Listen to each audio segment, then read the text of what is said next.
The Mongol Empire, a force seemingly sprung from the very earth itself, emerged from the harsh steppes of Central Asia. It was forged in the fires of tribal warfare, honed into a weapon of unmatched power by a leader of singular vision, Genghis Khan. Born Temujin, this Khan of Khans united the disparate Mongol tribes under his banner. He instilled in them an unyielding discipline and a thirst for conquest. Driven by ambition and the promise of plunder, the Mongol horde swept across the Asian continent. Their mounted archers, masters of the composite bow, rained death from afar. Their cavalry, swift and relentless, broke enemy formations with ease. Cities fell, kingdoms crumbled, and the world trembled before the might of the Mongols. From the Caspian Sea to the Pacific Ocean, the Mongol Empire stretched, a testament to their unparalleled military prowess. Genghis Khan, the architect of this vast domain, died in 1227. Yet his legacy of conquest lived on in his descendants, who inherited his ambition and the tools to fulfill it. The Mongol Empire was not simply a force of destruction, it was a conduit for cultural exchange, a bridge connecting east and west along the Silk Road. But for those who dared to resist, the Mongols were a storm of unimaginable fury, leaving a trail of devastation in their wake. Kublai Khan, grandson of Genghis Khan, inherited a mantle of power unparalleled in human history. He became Great Khan in 1260, inheriting not only a vast empire but also his grandfather's ambition. Kublai Khan envisioned a world united under the Mongol Empire, with himself as its ruler. His gaze fell upon Japan, a land of proud warriors and ancient traditions. The Japanese shogunate, led by the Hojo clan, refused to bow to the Khan's demands. The samurai met the Mongol envoys with defiance. Enraged, Kublai Khan resolved to unleash the Mongol war machine upon Japan. The stage was set for a clash of civilizations. The outcome would be decided by the skill of arms and the mighty storms that lashed the Japanese coast.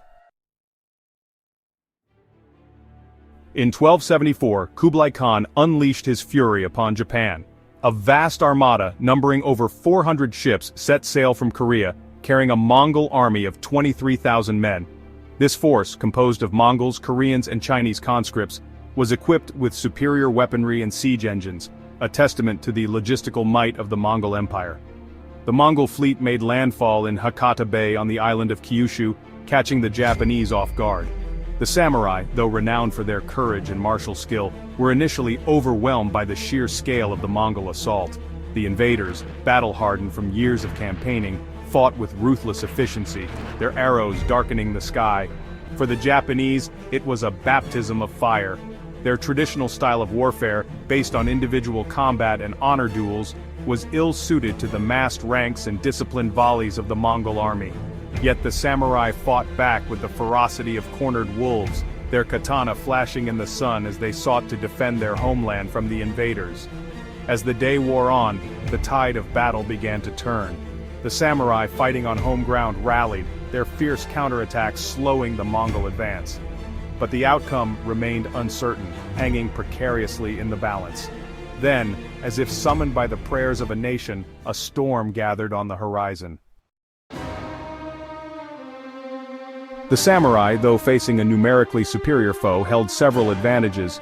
Their armor, crafted from lacquered iron and leather, offered superior protection compared to the boiled leather of the Mongol conscripts.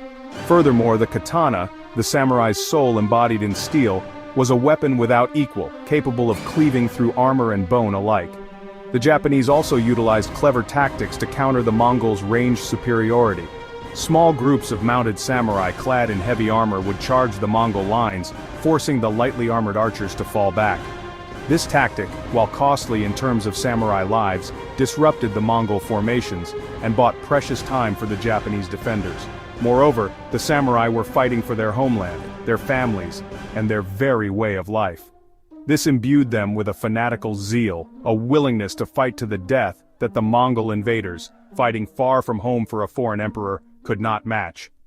Despite their bravery and skill, the samurai were hard-pressed to hold back the Mongol tide. The invaders' superior numbers, combined with their siege engines and gunpowder weapons, were beginning to tell. The fate of Japan hung in the balance. The storm that gathered on the horizon grew with terrifying speed. Dark clouds blotted out the sun, turning day into night. The wind howled like a banshee, whipping the sea into a frenzy. It was a typhoon, a storm of unimaginable fury, bearing down on the Mongol fleet anchored in Hakata Bay. The Mongols, accustomed to the landlocked steppes of their homeland, were ill-prepared for the wrath of the sea. Their ships, lashed together for stability, became death traps as the waves crashed over them. The storm raged for hours, tearing apart the Mongol fleet, scattering its wreckage across the coastline. When the storm finally abated, the once mighty invasion force was no more. Thousands of Mongol soldiers drowned, their bodies tossed upon the beaches like driftwood. The survivors, battered and demoralized, retreated to their remaining ships and limped back to Korea.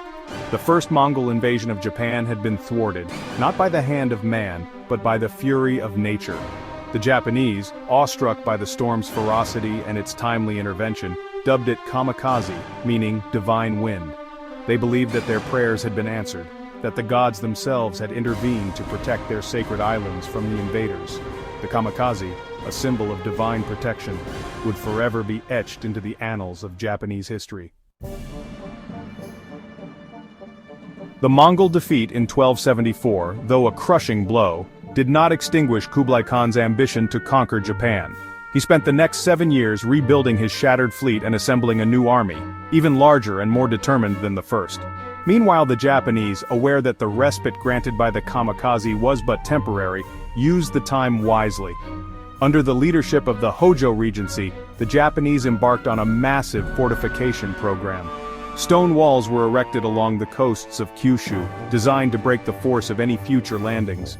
Coastal defenses were strengthened, watchtowers built, and signal fires prepared. The samurai, their resolve hardened by the first invasion, trained relentlessly, honing their skills for the inevitable rematch. The Japanese also learned from their enemy. They studied Mongol tactics, adopted some of their weaponry, and even incorporated elements of Mongol armor into their own designs.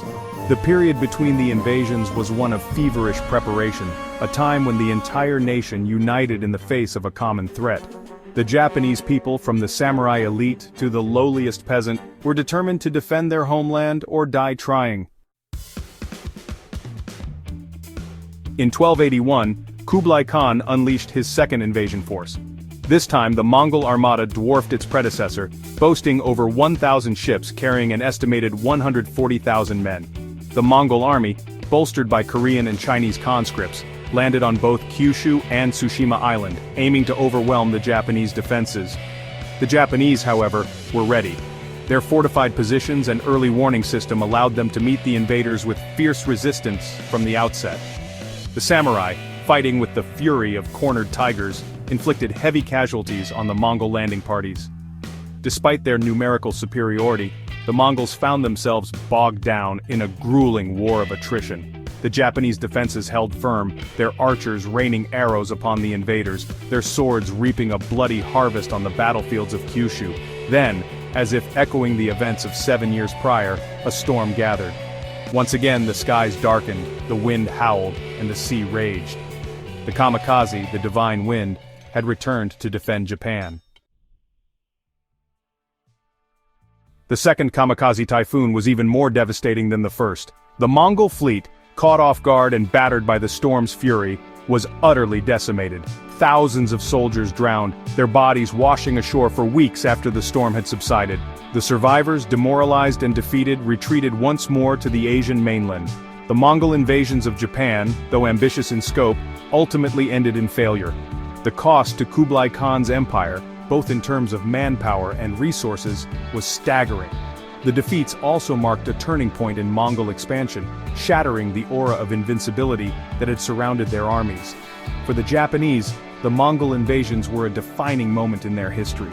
The repelling of the invaders, aided by the Kamikaze, fostered a sense of national unity and instilled in the Japanese people a belief in their own destiny, a belief that their islands were divinely protected. However, the victory came at a great cost. The samurai class, though victorious, was weakened by the prolonged fighting. The economic burden of maintaining a constant state of military preparedness took its toll on the Japanese economy. Furthermore, the Hojo Regency, despite its role in repelling the invasions, faced growing criticism for its handling of the war effort. The Mongol invasions left an indelible mark on Japanese culture and identity. The samurai, bravely facing overwhelming odds, became a potent symbol of Japanese spirit. The kamikaze, or divine wind, was seen as a sign of divine favor. The invasion served as a reminder of the need for vigilance and military preparedness. This siege mentality impacted Japanese foreign policy for centuries. The invasions also influenced Japanese art and literature. The events were immortalized in epic poems and dramatic tales.